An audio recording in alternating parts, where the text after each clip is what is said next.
بسم اللہ الرحمن الرحیم۔ دنیا بھر میں ہمارے معاشی حالات دگرگوں ہیں۔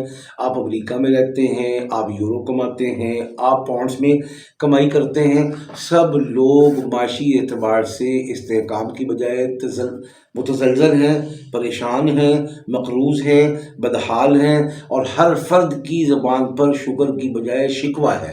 تو اب یہ شکوہ شکر میں بدل جائے، اس کے لیے کیا کوشش ہو؟ اس کے لیے جتنی بھی مادی کوششیں اور جتنی بھی جسمانی اور فزیکل کوششیں یا آن لائن کوششیں ہم کر سکتے ہیں، ہم کر رہے ہیں۔ اس میں کسی کو لیکچر کی، موٹیویشن کی کوئی ضرورت نہیں، لیکن کرنے کا کام کیا ہے؟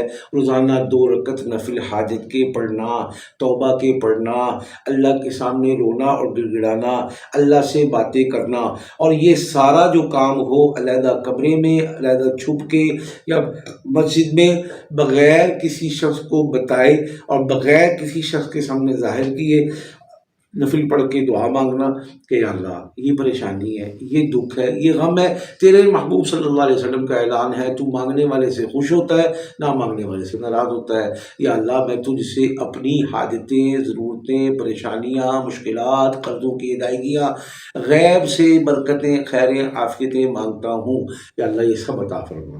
اور یا اللہ جتنے شرور ہیں، جتنی پریشانیاں ہیں، جتنی ذہنی الجھنیں ہیں، اور جتنی دقتیں اور تکالیف اور میری زندگی میں کانٹے اور گرے ہیں، یا اللہ ان سب کو دور فرما دے۔ روزانہ یہ مانگنا، اور 10-15 منٹ جب روز مانگیں گے اور دل جب بھر آئے اور آنسو چھلک پڑیں تو سمجھ لیں کہ انشاءاللہ میرا کام ہو گیا۔ دل جب مطمئن ہو جائے تو اب شک نہیں کرنا۔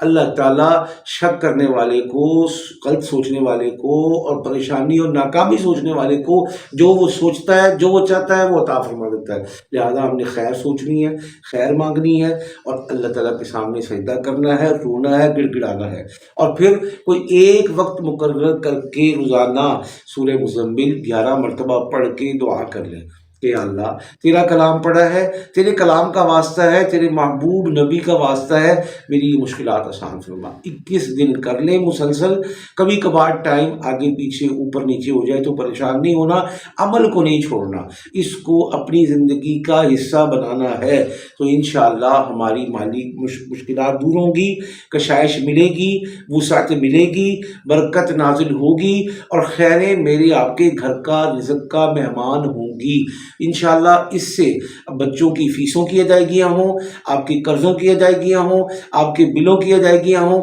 آپ کی تنخواہوں کی ادائیگیاں ہوں، دنیا کا کوئی کام جس کا تعلق کسی بھی مسئلے کا فنانس سے ہو انشاءاللہ حل ہوگا۔ اس کو کریں اور ہمیں اور ہماری ٹیم کو دعاؤں میں یاد رکھیں۔